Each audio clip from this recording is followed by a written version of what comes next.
les mauvais traitements, et il m'a fait des choses horribles. À compter du 19e siècle, le gouvernement et les églises sont bien au courant du risque des membres du personnel infligent des sévices sexuels aux pensionnaires. Dès 1886, Jean Lheureux, qui est traducteur aux affaires indiennes et recruteur pour les écoles catholiques romaines de l'Alberta, est accusé d'avoir infligé des sévices sexuels aux garçons dont il avait la garde. Les responsables des pensionnats reconnaissent qu'il a posé des gestes inappropriés. Malgré cela, aucune enquête criminelle n'est entreprise à ce moment. Lorsque de nouvelles allégations visent Lheureux en 1891, on lui donne la possibilité de démissionner. En traitant cette affaire, le sous-ministre des Affaires indiennes, Lawrence Van Cooknet, souhaite qu'il ne soit pas nécessaire de préciser les raisons du congédiement. Lorsque vient le moment de prendre des mesures contre les mauvais traitements infligés aux enfants autochtones, dès le début, les affaires indiennes et les églises placent leur propre intérêt devant ceux des enfants dont ils ont la garde et camouflent lâchement les actes dont les enfants sont victimes. Ces premières réactions donnent le ton à la façon dont les églises et le gouvernement géreront les sévices sexuels infligés aux enfants pendant toute l'existence du système des pensionnats. Souvent, les responsables ne donnent pas suite aux plaintes. Dans certains cas, lorsque des allégations visent un directeur d'école, les affaires indiennes se contentent de communiquer avec le directeur. Dans au moins un cas, des agents des affaires indiennes collaborent avec des représentants d'un pensionnat pour faire obstacle à une enquête policière menée sur les mauvais traitements infligés dans ce pensionnat. En tentant de ramener des fugitifs au pensionnat de l'île Cooper en 1939, les policiers provinciaux de la Colombie-Britannique concluent qu'ils ont de bonnes raisons de croire que les garçons avaient fui le pensionnat parce qu'ils étaient victimes de violences sexuelles. Après avoir mené son enquête, la police refuse de confier les garçons au pensionnat. Lorsque les agents des affaires indiennes entreprennent finalement une enquête, ils concluent que les allégations étaient fondées. Toutefois, pour protéger la réputation du pensionnat, les agents locaux des affaires indiennes demandent aux agresseurs présumés de quitter la province, ce qui leur permet d'échapper aux poursuites. Rien ne sera fait pour les élèves victimes ni pour leurs parents. Ces schémas se sont maintenus dans la fin du 20e siècle. Les agents persistent à ignorer les plaintes pour mauvais traitements formulés par des autochtones. Dans certains cas, des membres du personnel ne sont pas congédiés, même après avoir été déclarés d'avoir agressé un élève. Les plaintes ne font pas l'objet d'enquêtes en bonne et due forme. Par exemple, c'est un membre du personnel du pensionnat qui enquête en 1956 sur les accusations de comportement sexuel inapproprié portées contre le directeur du pensionnat de Gordon. Les représentants de l'Église omettent de signaler des cas de mauvais traitement aux affaires indiennes. Et les affaires indiennes n'avisent pas les familles des cas de mauvais traitement. Affaires indiennes a amorcé la compilation et la diffusion d'une liste d'anciens membres du personnel qui ne devaient pas être embauchés dans d'autres écoles sans l'approbation des fonctionnaires d'Ottawa qu'en 1968. Les églises et le gouvernement demeurent réticents à s'adresser à la police. Par conséquent, les poursuites sont rares. Dans les documents dont elle a pris connaissance, la Commission de vérité et de réconciliation du Canada a révélé plus de 40 anciens membres du personnel de pensionnat qui ont été condamnés pour avoir infligé des sévices physiques ou sexuels à des élèves. La plupart de ces poursuites ont été entreprises grâce à la détermination d'anciens élèves qui voulaient que justice soit faite. Ce n'est qu'aujourd'hui que nous commençons à mesurer l'ampleur des mauvais traitements qui ont été infligés dans les pensionnats.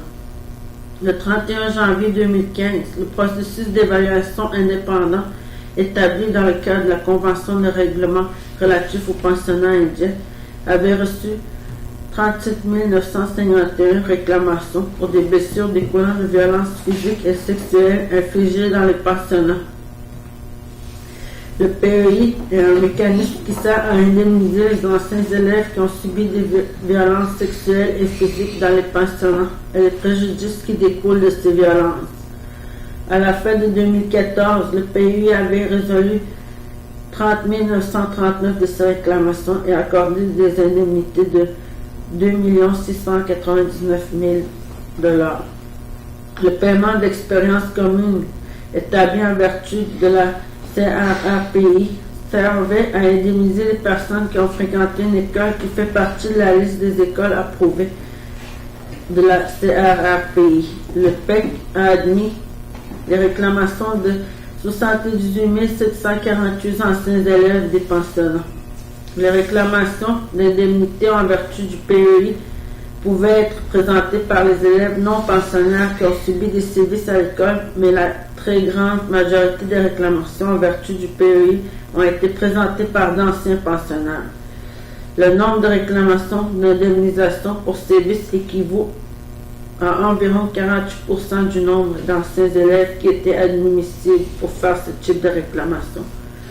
Ce nombre ne comprend pas les anciens élèves qui sont décédés avant mai 2005.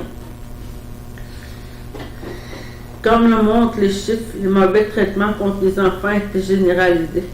De son ouverture en 1958 jusqu'à 1979, le pensionnat Grolier Hall à Inuvik a employé chaque année au moins un surveillant de dortoir qui sera par la suite accusé d'agression sexuelle contre les élèves du pensionnat. Joseph Jean-Louis Comeau, Martin Houston, Georges Makzinski et Paul Roux ont travaillé à Grolier Hall pendant cette période et ont tous été déclarés coupables d'avoir agressé des élèves de Grolier Hall. William Peniston Starr a été directeur de la résidence de Gordon en Saskatchewan de 1968 à 1984. Auparavant, il avait travaillé dans une série d'écoles en Alberta et au Québec. En 1993, il a été déclaré coupable de 10 chefs d'accusation d'agression sexuelle contre les élèves de l'école de Gordon. Arthur Plint a travaillé comme superviseur des garçons au pensionnat d'Alberni pendant 2 périodes de 5 ans entre 1948 et 1968. En 1995, il a plaidé coupable à 18 chefs d'accusation d'atteinte à la pudeur. En le condamnant à 11 ans de prison, le juge D.A. Hogarth qualifie Plint de terroriste sexuel. Les violences physiques allaient souvent de pair avec les violences sexuelles. Jean-Pierre Bellemare, qui a fréquenté le pensionnat d'Amos au Québec, a parlé au nom de nombreux élèves car il a déclaré à la commission qu'il avait été victime de violences physiques, de violences verbales, d'attouchements et de tout ce qui vient avec. Pendant 8 ans, Andrew Yellowback a été agressé sexuellement, physiquement, émotionnellement et mentalement au pensionnat de Cross Lake ou Manitoba. Les agressions prenaient plusieurs formes. Des élèves des deux sexes ont déclaré avoir été agressés par des membres du sexe opposé et du même sexe qu'eux. Les élèves de première année, traumatisés d'avoir été séparés de leurs parents et d'avoir subi la rigueur et l'étrangeté du mode de fonctionnement du pensionnat, étaient particulièrement vulnérables aux agresseurs qui travaillent au pensionnat et qui tentaient de gagner leur confiance parce qu'ils semblaient au début n'être que de la simple gentillesse, qui pouvait s'exprimer dans certains cas par des gâteries supplémentaires provenant de la cantine du pensionnat. Toutefois, ces faveurs étaient souvent la prélude à une agression sexuelle qui laissait l'élève effrayé et confus. De nombreux élèves ont affirmé avoir été violés à l'école. Ce moment était terrifiant. Joséphine Sutherland a été piégée par un frère, Laïc, dans le garage du pensionnat de Fort Albany. Je ne pouvais pas appeler à l'aide. Je ne pouvais pas. Il m'a fait des choses horribles. D'autres élèves se souviennent d'avoir été agressés dans les confessionnaux. Un élève qui se trouvait dans le vestiaire pouvait se retrouver soudainement avec un sac sur la tête.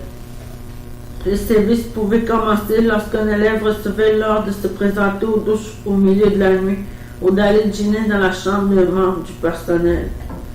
Un membre du personnel violent pouvait traquer un élève, lui bloquer le chemin ou tripoter un élève qui passait.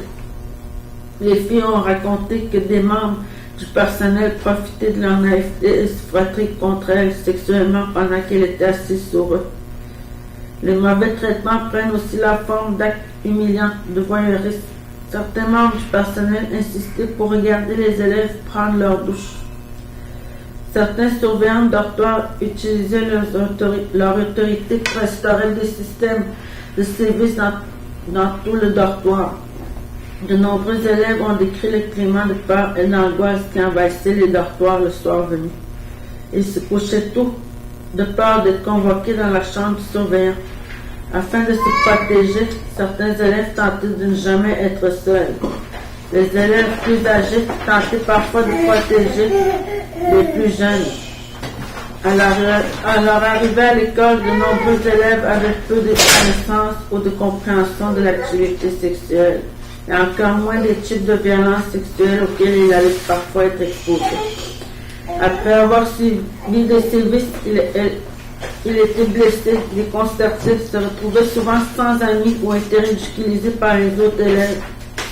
De nombreux élèves croyaient qu'il était les seuls à être victimes de violence. Cette confusion faisait en sorte qu'il avait de la difficulté à décrire ou à signaler les agressions dont il était victime. Certains ont été menacés de damnation éternelle s'ils disaient ce qu'il avait été fait. De nombreux élèves ripostaient à leurs agresseurs beaucoup plus grands et forts qu'eux, surtout lorsqu'ils essaient de devenir plus forts. Certains ont réussi à convaincre leurs bourreaux de les laisser tranquilles. Beaucoup d'autres, comme Lawrence Watkan,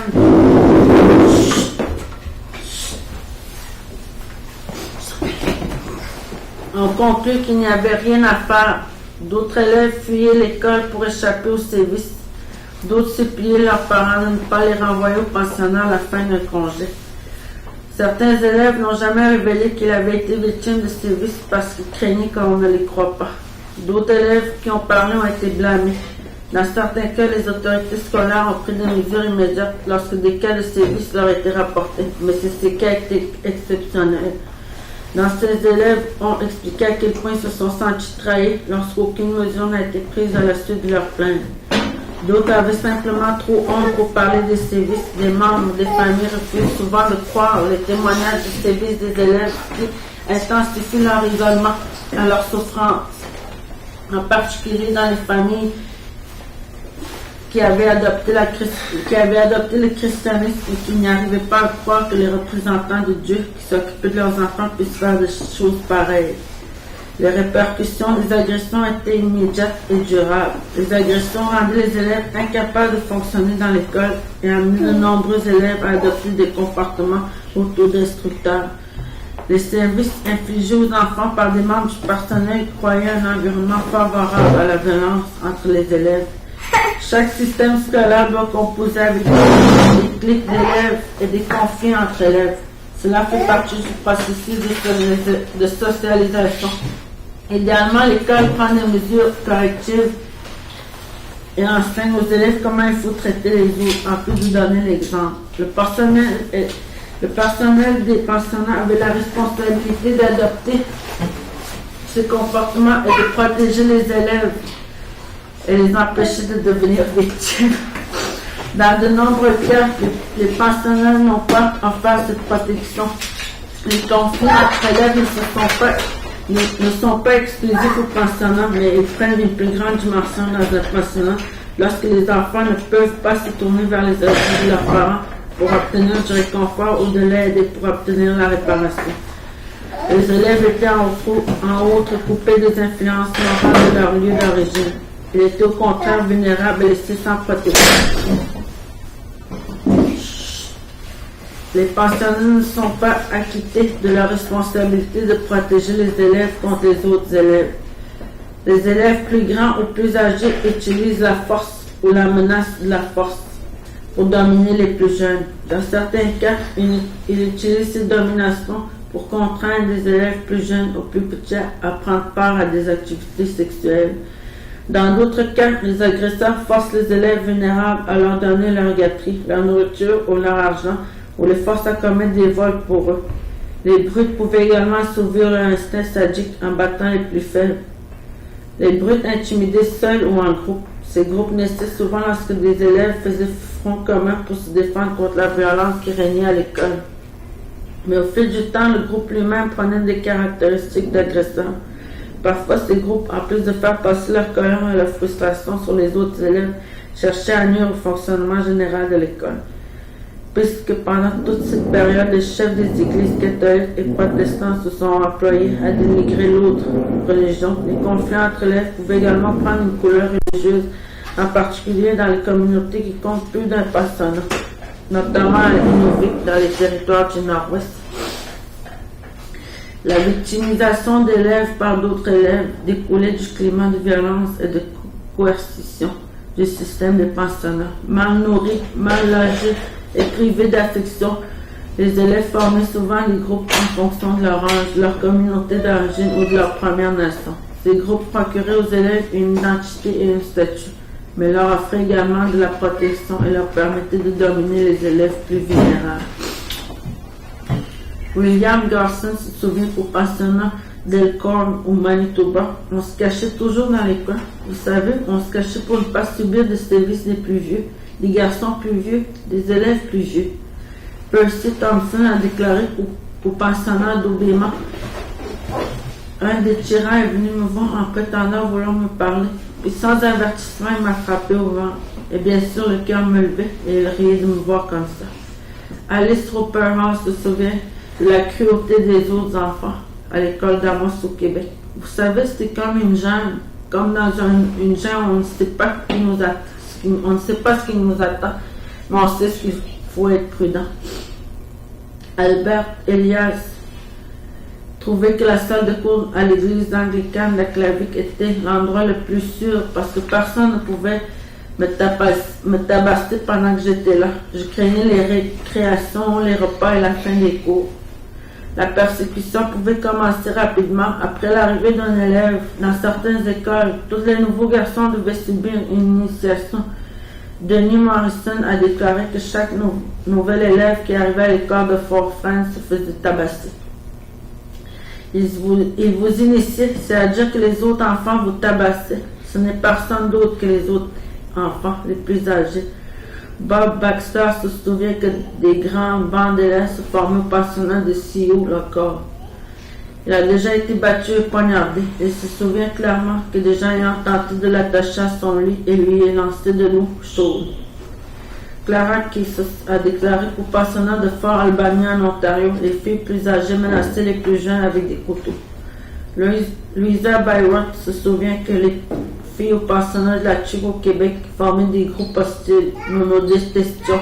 Chaque petite bande n'aimait pas les autres bandes. C'est comme ça que les choses se passaient à l'école. C'est ce que nous enseignait la peur et nous étions effrayés et je me cachais dans ce qu'on appelait le débarras. En raison de l'absence de supervision adéquate dans les écoles et les pensionnats, cette loi du plus fort pouvait donner lieu à des sévices physiques et sexuels. Les agressions pouvaient prendre différentes formes. Les victimes pouvaient être forcées d'embrasser quelqu'un, être forcées de simuler un acte sexuel ou être violées. Dans certains cas, les victimes recevaient des petites gâteries qu'on leur donnait pour qu'elles gardent le silence. Dans d'autres cas, on les menaçait de les tuer s'ils signalaient l'agression. Agnès Moses se souvient d'avoir été agressée par d'autres filles dans un pensionnat dans le nord du Canada. Je n'ai jamais vraiment compris ce qui s'est passé et ça a ruiné ma vie. Ça a détruit ma vie de mère, d'épouse, de femme. Et la sexualité était une notion très taboue pour nous. Après avoir été agressée par d'autres garçons dans une école de la Colombie-Britannique, dont Millie a commencé à se méfier de presque tout le monde.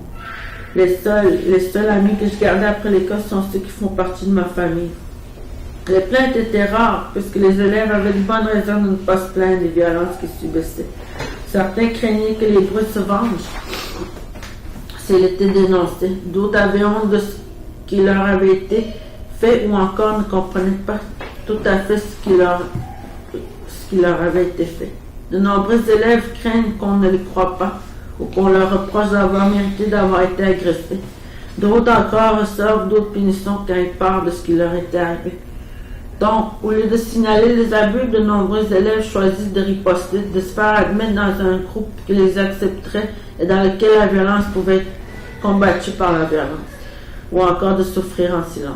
Ces actes donnent à beaucoup d'élèves le sentiment d'avoir été trahis et les laissent dans la peur, l'isolement privé des enseignements et de la protection dont ils bénéficiaient à la maison. Ce sentiment d'avoir été trahi par les autres élèves contribuerait grandement à une séquelle durable des pensionnats. celui d'alimenter la division et la méfiance dans les communautés autochtones, l'impuissance scandaleuse du réseau des passionnats à protéger les élèves contre une telle victimisation, même contre celle qui était commise par les élèves entre eux, est l'un de ces échecs les plus importants et les moins bien compris.